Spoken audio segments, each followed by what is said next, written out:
Another day, another Nintendo NX supposed leak. Jesus Christ, this is getting out of hand. Why am I covering this? I don't know, because there's nothing better to talk about. A brother can only upload so much Pokken Tournament and Super Smash Bros. Until he decides that he needs to talk about something else. So anyway, Nintendo NX.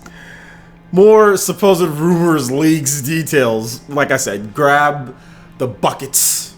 Get the best salt that you can find on the market. Pour them in there, okay? Pour it in there. Let's just take this with a grain of salt. But I'm covering this because one of my users, who is it? The Handman, was nice enough to compile all this information for me and put it together and link it.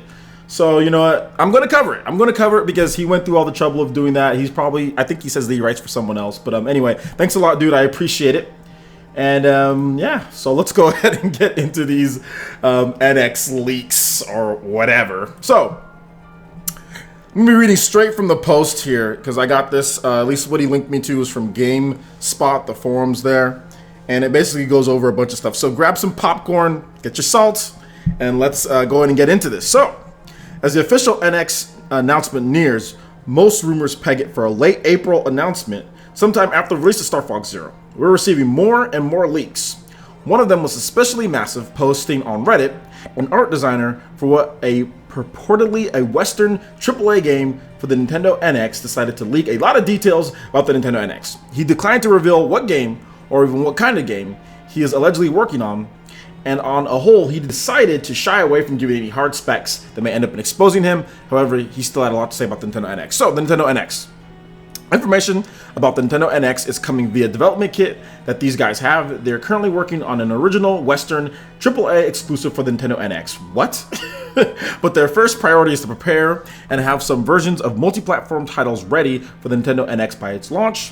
The NX development kit in question has been described as being a boring black box with a boxy controller and a number of ports. The NX seems to run proprietary OS, which does not seem to be an Android fork, as was often rumored, accepts Blu-ray size optical discs instead of cartridges, and is the best developer could estimate a track for early 2017 release. Now, just to let you guys know, there was another separate AMA on Reddit that also pegged it for a 2016 release for the home console and a 2017 release for the early 2017 release for the handheld. If you've ever known Nintendo's systems, they usually release their handhelds first, but they usually release their consoles in the fall, and then they release their handhelds in earlier in the year, like a March or an April or something like that.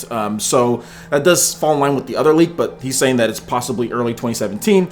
It seems really odd that Nintendo would skip the holiday season for a big console. So I don't know if they do that, but that's what he says. So next, the Nintendo NX is something that will probably delight core gamers worldwide. It is, in the developer's words, a response to everyone who has ever wished for a traditional Nintendo console to go up against the PlayStation 4 and Xbox One, with not much gimmicks, but of course, some of Nintendo's quirks. The specs. The Nintendo NX uses ARM architectures. It is a little bit more powerful than the PlayStation 4. Any game that runs on the PS4 will also run on the NX with ease. That said, porting is a little bit harder than a simple copy and paste job because the NX is ARM rather than x86. Thankfully, most modern engines are flexible and intercompatible between x86 and ARM, so it doesn't take a whole lot of effort to get games running, which is better than the Wii U. The Nintendo NX apparently uses 8GB of GDDR5 RAM. That said, the developer did say that the substantial amount could end up being reserved for the OS, like the PS4, Xbox One, or even Wii U. The developer kit comes with a 1TB HUD on board. The developer pointed out that this could just be for the developer version, however, that the final consumer version may not necessarily ship with that much storage space. The controller.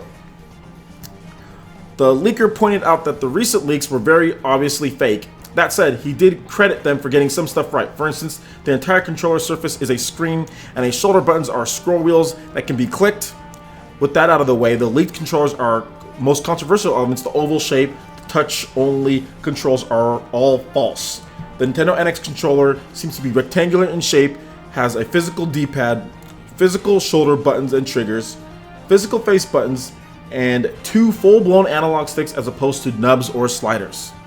The controller has no physical start or select buttons. These show up as touch buttons contextually on the controller. It has a physical home button. The controller surface is a screen, and the screen circles around the buttons. but the analog sticks, their bases are opaque. It's an exciting piece of tech which allows for persistent second screen functionality as opposed to remote play streaming. Comparisons were drawn to the Dreamcast VMU or second screen play apps on smartphones. That said, the remote play is no longer the selling point.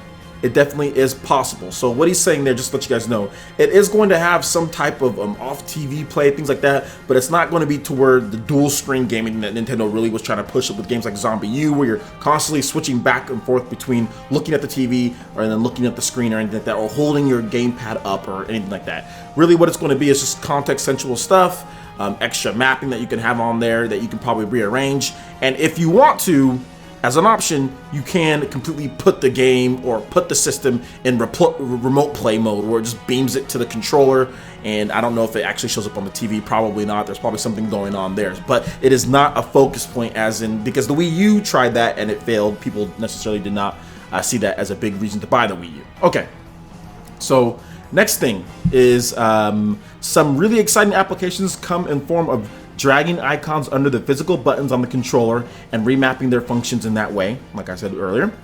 The controller has a camera of it on its own, but possibly no speakers. It does not, or it does have a headphone jack.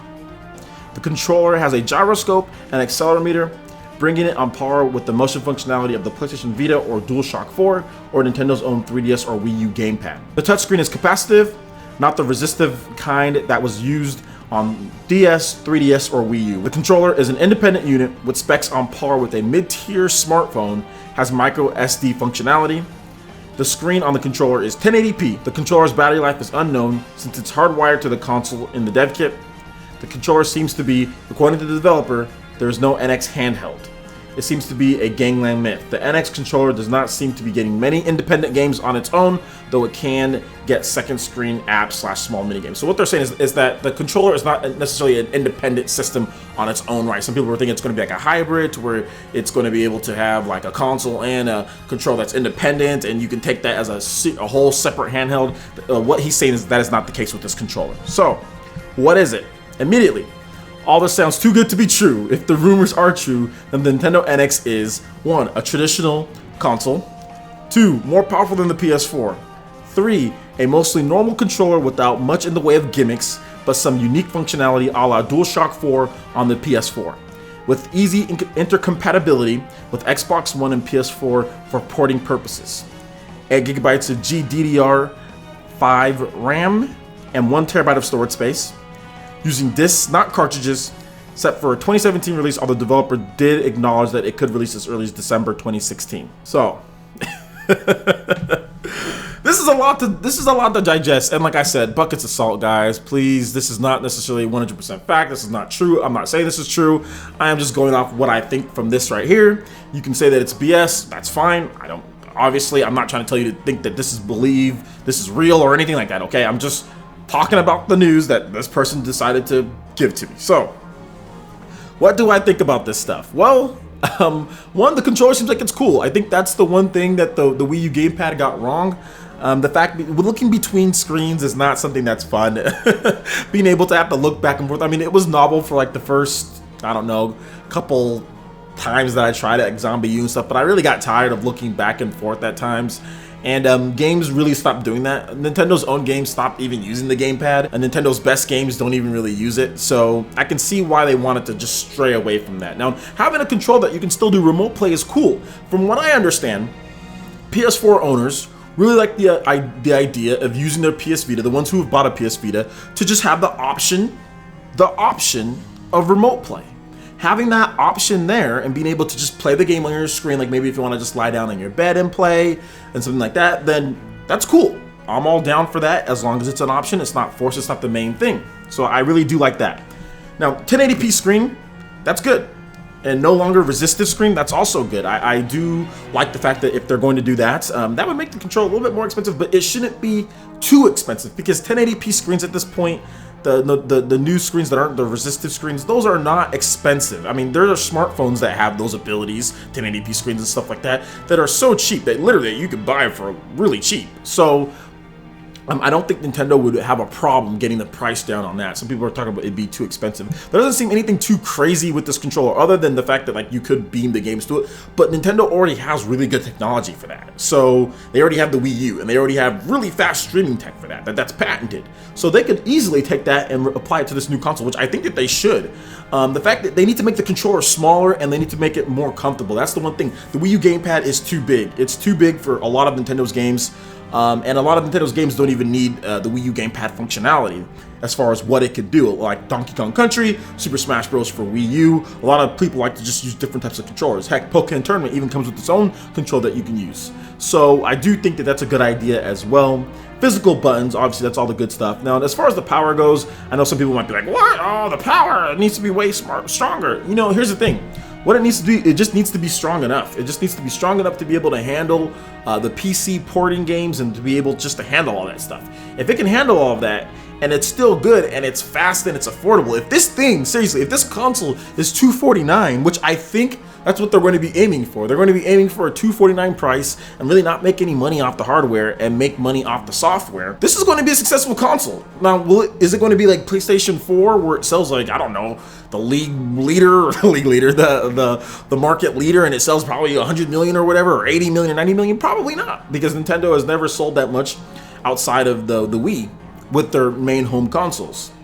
But can it be Super Nintendo? If they drop Super Metroid, a new Super Metroid game, if they drop a new Star Fox, if they drop a new F-Zero, if they drop RPGs like Golden Sun, Fire Emblem, and they bring the full repertoire of games that you see on the 3DS, that type of variety, and they bring that to Wii U, can this be a Super Nintendo with 40, 45 million, 50 million? Hell yes it can. I mean, even if the PlayStation 4.5 and the next Xbox come, this system, if it's cheap and it's affordable, it can still be, and they drop games and they get developers to continue supporting it. Like, hey, we might not be as powerful as the next systems that come out however many years from now, but you can still port your games easy. We still have a fan base of people who are buying these games. You get games like Final Fantasy VII Remake, Final Fantasy 15 ports, Kingdom Hearts 3. You get games and get people to buy it as a secondary, some people to buy it as a secondary console, maybe their main, and all Nintendo fans who love the 3DS type games, the variety from like Persona to Pokemon. Seriously, there needs to be a Pokemon game on this. A big open world Pokemon game. You get Shin Megami Tensei.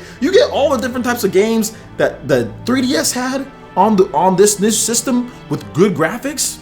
Yo, seriously, the sky's the limit. This could be a Super Nintendo type deal. That's just what I think. And if you sell 40, 50 million consoles and you sell as much software as the Super Nintendo sold, you're making bank. And that would ensure faith back with a lot of people. You got to set yourself up because Nintendo has put themselves in such a hole. You know, with the Wii and with the Wii U, yes, they made tons of money off the Wii. Yes, it was very successful, but they pissed off a lot of people with the Wii. They pissed off a lot of core gamers, and a lot of core gamers did not buy the Wii U just based it had Wii in the name because they really hated the Wii. Like, they really hated it. And then Nintendo did a lot of really weird things with Wii U. They did a lot of restrictive things. They didn't really update the system. I mean, there was just a lot of issues. So this needs to be a good faith console that brings people back, that says, hey, we've got your voice chat. We've got your good online play. Online play is really key. I should do a whole separate video on that, but online play is very key. We've got your core franchises. You want Zelda, you want Metroid, you want F-Zero. We know we're gonna make these with great online play, with great features, with great graphics that look amazing, and we're gonna release them for you. No more like crazy, like a bunch of party and mini game stuff. Like, you know, I understand, like Mario Party, that's cool. Get a Mario Party out, that's fine. One Mario Party. But the abundance of mini games, stop that. If they do that and they go back to what the Super Nintendo was, yo, this system's gonna be 40, 50 million plus. People are gonna be happy. It's gonna ensure faith in them. And then the next system that comes out after that can be back to the NES era. You know what I'm saying? Like 60 million plus. So those are my thoughts on the whole matter. Like I said, buckets of salt. I'm not saying this is true. I'm just going off of what this information is here, and if it was. But like I said, I don't really believe much of this stuff anyway. But hey, it is what it is. So let me know what you guys think in the comment section below. Please hit that like button. It lets me know you guys want more videos like this going forward in the future. And also subscribe to PlayerEssence for more news, reviews, trailers, tips, and tricks, and everything on the Nintendo NX. Thank you so much for watching, guys. We'll see you for the next video. Peace.